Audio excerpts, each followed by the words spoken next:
Hello everyone. ఈ వీడియోలో మనం Indian parliament or parliament of India అనే టాపిక్ని డిస్కస్ చేసుకుందాం.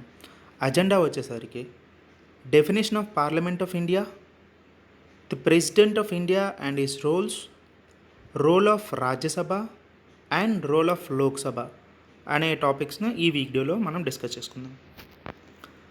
ఇండియన్ పార్లమెంట్ డెఫినేషన్కి వచ్చేసరికి according to article 79 of Indian Constitution, Parliament of India consists of President of India, Rajya Sabha and Lok Sabha. జనరల్గా మనం ఏమనుకుంటాం, పార్లమెంట్ అంటే రాజ్యసభ లోక్సభ అనుకుంటాం, ఎందుకంటే మనకి ఎంపీ ఎలక్షన్స్ అన్నీ ఆ రెండింటికే జరుగుతాయి కాబట్టి. కానీ 79 of constitution of India definition ప్రకారం ప్రెసిడెంట్ ఆఫ్ ఇండియా కూడా పార్లమెంట్లో అంతర్భాగమే. అండ్ పార్లమెంట్ ఆఫ్ ఇండియా అనేది constitutional institution. According to 79 of article of India it was established. So అలానే president of India, Rajya Sabha, Lok Sabha అనేవి కూడా కాన్స్టిట్యూషన్లో ఉన్న ఒక్కొక్క ఆర్టికల్ నుంచి ఎస్టాబ్లిష్ చేశారు ఆ పొజిషన్స్ అన్నీ. So president of India article 52, Rajya Sabha constitute చేసింది ఆర్టికల్ 80, లోక్సభ కన్స్టిట్యూట్ చేసింది article 81. And president of India వచ్చేసరికి he is the first citizen of India. And క్వాలిఫికేషన్కి వచ్చేసరికి ఆయన ప్రెసిడెంట్ ఆఫ్ ఇండియాకి మనం నామినేట్ చేయాలంటే ఇండియన్ సిటిజన్ అయి ఉండాలి, మినిమం ఏజ్ 35 years ఉండాలి, మ్యాక్సిమం ఏజ్ లిమిట్ ఏం లేదు. అది క్వశ్చన్స్లో అడుగుతాడు, maximum age limit to appoint as a president of India అని అడుగుతాడు. సో అప్పుడు మ్యాక్సిమం ఏజ్ లిమిట్ ఏం లేదు. జనరల్గా president tenure 5 years. Tenure president ఇండియాకి ఎలక్టెడ్ ప్రెసిడెంట్ ఉన్నారు అంటే అందువల్ల మనం ఇండియాని రిపబ్లిక్ ఆఫ్ ఇండియా అని అంటాం. సో ఇండియాని కాన్స్టిట్యూషన్ ప్రకారం sovereign socialist secular democratic republic అని అంటారనమాట. సో ఆ రిపబ్లిక్ అంటే ఎలక్టెడ్ ప్రెసిడెంట్ ఉండడం. రిపబ్లిక్ అంటేనే president should be elected. So elected president ఉండడం వల్ల ఎవ్రీ 5 yearsకి మనం ఎలక్ట్ చేసుకోవడం వల్ల ఇండియా అనేది రిపబ్లిక్ అని అయ్యిందనమాట. సో ఎలక్షన్ ప్రొసీజర్ ఎలా ఉంటుందంటే ఎంపీస్, ఎమ్మెల్యేస్ ఎలక్ట్ చేసుకుంటారు, నామినేటెడ్ మెంబర్స్ ఉండరు. అండ్ ఇలా ఈ ఎంపీస్, ఎమ్మెల్యేస్ని మనం ఎవరినైతే మనం ఎలక్టెడ్ రిప్రజెంటేటివ్స్ ఉంటారో ఆ ఎలక్టెడ్ రిప్రజెంటేటివ్స్ ప్రెసిడెంట్ ఆఫ్ ఇండియాని ఎలక్ట్ చేసుకుంటారు. నామినేట్ చేసిన వాళ్ళని అలౌ చేయరు, ఎందుకంటే ప్రెసిడెంట్ ఆఫ్ ఇండియానే వాళ్ళు నామినేట్ చేస్తాడు కాబట్టి. అండ్ ఇంపీచ్మెంట్కి వచ్చేసరికి same impeachment of India, impeachment of president అనేది ఆర్టికల్ 61 కింద వస్తుంది.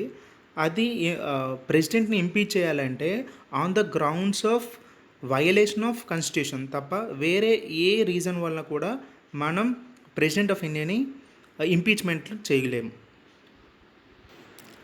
ప్రెసిడెంట్ ఆఫ్ ఇండియా ఓత్ సెరెమనీ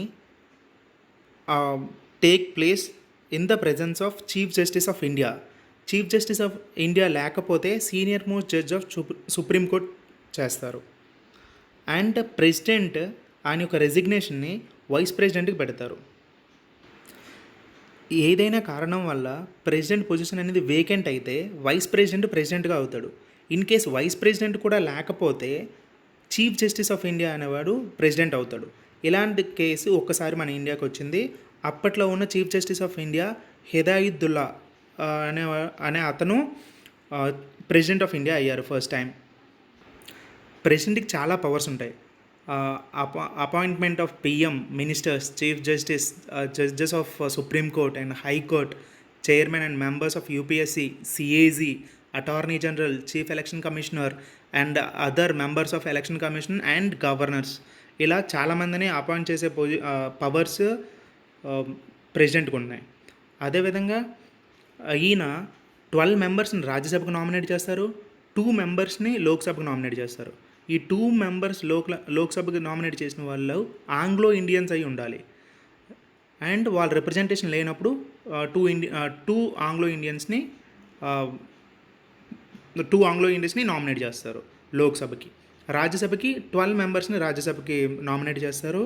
ఆ 12 మెంబర్స్ డిఫరెంట్ ఏరియాస్ నుండి వచ్చే వాళ్ళే ఉంటారు, like sports, arts, culture, movies అలా డిఫరెంట్ సెక్టార్స్ నుంచి వచ్చిన వాళ్ళు ఉంటారు. ఎందుకంటే ఆ సెక్టార్ నుంచి రిప్రజెంటేషన్ కూడా ఉండాలి. వాళ్ళ నుంచి రిప్రజెంటేషన్, వాళ్ళ ప్రాబ్లమ్స్ అన్నీ పార్లమెంట్లో వాళ్ళు కూడా రిప్రజెంట్ చేయాలి కాబట్టి. అండ్ ప్రెసిడెంట్ ఆఫ్ ఇండియానే త్రివిధ దళాలకు అధిపతి అంటారు. అంటే ఒక వార్ని ఇనిషియేట్ చేయడంలో కానీ, అంటే మన ఇండియన్ తరపు నుండి వార్ చేయడానికి కానీ ఆపడానికి కానీ పవర్స్ ఉన్న అతను ప్రెసిడెంట్. అన్నీ ఎగ్జిక్యూటివ్ బాడీ అంటే పిఎంఆర్ కౌన్సిల్ ఆఫ్ మినిస్టర్ రికమెండేషన్తోనే చేస్తారు. కాకపోతే అన్నీ ప్రెసిడెంట్ ఆఫ్ ఇండియా పేరు మీదే జరుగుతాయి. అండ్ ప్రెసిడెంట్కి ఎమర్జెన్సీ పవర్స్ ఉంటాయి. అంటే national emergency, state emergency and financial emergency. ఆ సిచ్యువేషన్ బట్టి ఏ ఎమర్జెన్సీ అయినా ప్రొక్లెయిమ్ చేసే పవర్ అనేది ప్రెసిడెంట్కి ఉంటుంది. Coming to the roles of రాజ్యసభనే కౌన్సిల్ ఆఫ్ స్టేట్స్ అంటారు. అంటే స్టేట్ రిప్రజెంటేటివ్ మనం ఎన్నుకుంటారు కాబట్టి దాన్ని కౌన్సిల్ ఆఫ్ స్టేట్స్ అంటారు అనమాట. ఇది permanent house. Every 2 yearsకి 1/3 of members will retire and the term of the house is 6 years. Minimum age to contest as a MP, Rajya Sabha MP, it should be 30 years. No maximum limit ఏమీ ఉండదు. Present Rajya Sabha strength నార్మల్గా అయితే 250, కాకపోతే present ఉన్నది 245. అందులో 233 members elected, 12 members nominated. Vice president is ex officio chairman. అంటే ex officio chairman అంటే ఆయనకి వైస్ ప్రెసిడెంట్ అవ్వడం వల్ల రాజ్యసభకి చైర్మన్ అయ్యారని. అదేవిధంగా మన రాజ్యసభలో ఏపీ తెలంగాణ నుంచి రిప్రజెంటేషన్ చూస్తే ఏపీ నుంచి 11 మంది ఉన్నారు, తెలంగాణ నుంచి 7 ఉన్నారు. 7 ఎంపీలు రాజ్యసభలో ఉన్నారు ప్రెజెంట్. అండ్ కమింగ్ టు లోక్సభనే హౌస్ ఆఫ్ పీపుల్ అంటారు. అంటే మనం డైరెక్ట్గా ఓట్లు వేసి ఎంపీస్ని గెలిపించుకుంటాం కాబట్టి దాన్ని హౌస్ ఆఫ్ పీపుల్ అంటారు. అండ్ ఈ లోక్సభ కాన్స్టిట్యూషన్ చేయాలనే ఆర్టికల్ 81. దీని మ్యాక్సిమం స్ట్రెంత్ 552. కానీ ఈ ప్రెజెంట్ ఎంతమంది ఉన్నారంటే 545 ఉన్నారు. అందులో 543 members elected, 2 members nominated. And క్వాలిఫికేషన్స్కి వచ్చేసరికి ఇండియన్ సిటిజన్ అవ్వాలి, మినిమం ఏజ్ 25 years ఉండాలి, మ్యాక్సిమం ఏజ్ లిమిట్ ఏం లేదు, term 5 years. And constituent boundaries అంటే ఇప్పుడు 552 అనేది మ్యాక్సిమం అని చెప్పారు కదా, ఆ బౌండరీస్ని 84th కాన్స్టిట్యూయెంట్ అమెండ్మెంట్ యాక్ట్ 2001లో సెట్ చేశారనమాట. సో కాన్స్టిట్యుయెన్సీస్ అన్నింటికి మొత్తం ఇండియాలో పాపులేషన్ వైజ్ ఇన్ని కాన్స్టిట్యుయెన్సీస్ ఉండాలి అని ఫిక్స్ చేశారు. ఇప్పుడున్న 552 మ్యాక్సిమం స్ట్రెంత్ అనేది 2026 వరకు అంతే ఉంటుంది. ఆ తర్వాత వచ్చిన లేటెస్ట్ సెన్సెస్ని బేస్ చేసుకొని మళ్ళీ ఇంకొక యాక్ట్ పెట్టి ఈ బౌండరీస్ అనేవి ఎక్స్టెండ్ చేస్తారు. అప్పటి వరకు మన స్ట్రెంత్ మనకు ఉన్న రిప్రజెంటేషన్ అన్ని స్టేట్స్లోనూ ఇండియాలోనూ సేమ్ అంతే ఉంటుంది, మారదు. ఏపీకి వచ్చేసరికి 25 మెంబర్స్ ఎంపీస్ ఉన్నారు, తెలంగాణలో 17 మెంబర్స్ ఉంటారు. అండ్ ఇంకొక ఇంపార్టెంట్ విషయం ఏంటంటే money bills only can be introduced in Lok Sabha with the prior recommendation and permission of president of India.